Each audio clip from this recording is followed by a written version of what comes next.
In solo leveling, Sugimoto is shocked by the staggering cost of Yuri Orlov's services. The Russian hunter confidently declares that for 3.6 billion a year, he can protect Japan, adding that his price is far more reasonable than what Thomas Andre would demand. Minoru turns to Kanai, asking if she understands any Russian or has any idea what the scumbag is saying. Kanai admits she doesn't, but from the way it sounds, it can't be anything good. Yuri then provokes Sugimoto, questioning whether he'll pay the price to save his country or let it fall just to hold on to money. He mocks their predicament, pointing out that they're in no position to negotiate. Even if they groveled at his feet, he sneers, it still wouldn't be enough. Sugimoto, noticing Yuri's overwhelming confidence, asks if he's truly as skilled as he claims. Without hesitation, Yuri affirms it, boasting that he alone is worth more than hiring 100 of the small fry hunters standing behind Sugimoto, referring to Minoru and Kanai.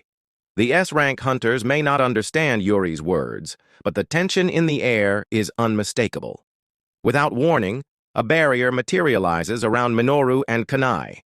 Smirking, Yuri declares that they won't be able to move a muscle unless he allows it. "Go ahead.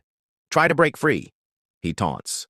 The two hunters are stunned. How is he able to completely restrict the movements of two S-rank hunters?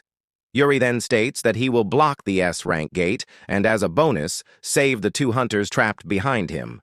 Sugimoto acknowledges Yuri's abilities, but remains uncertain whether the government will approve such an enormous budget for the barrier master. Clenching the armrest of his chair, he debates whether trusting Yuri is their best option. After a moment of contemplation, he asks if he can make a quick phone call. Jinwoo ties his shoes and tells his mother he'll be back soon. Concerned, she asks if it's anything dangerous. Jin reassures her with a calm smile, promising that she has nothing to worry about. "I'll be right back," he says, stepping out the door. The key to the temple shows only 1 minute remaining. As the countdown reaches 0, Jin activates the key, revealing the gate's location. At Jin's school, association agents are taken aback to see a gate appear in the same spot for the second time. They're relieved that no students are around, but the situation is still unsettling. One agent moves to stop a hooded figure approaching the gate, only to realize it's none other than Hunter Sung Jinwoo. Jin asks how long the gate has been open and is alarmed to learn that it's already been active for 3 days. A sinking realization dawns on him. He's been deceived. He thought the key would reveal where the gate would appear, not that it had already materialized. The agent informs him that the gate is estimated to be C rank and that a team of hunters entered roughly 2 hours ago. Without hesitation, Jin urges them to call off the raid immediately.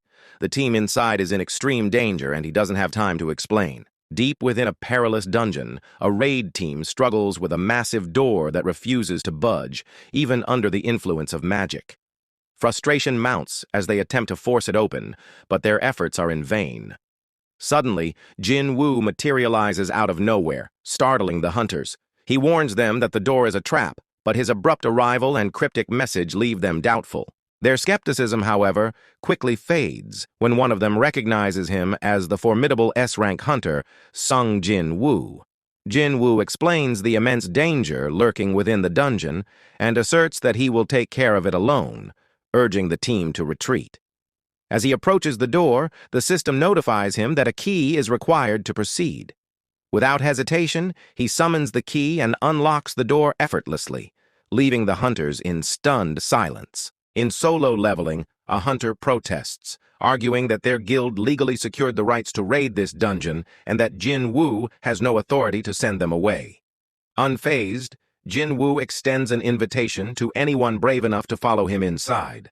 One hunter, eager to prove his worth, boldly steps forward.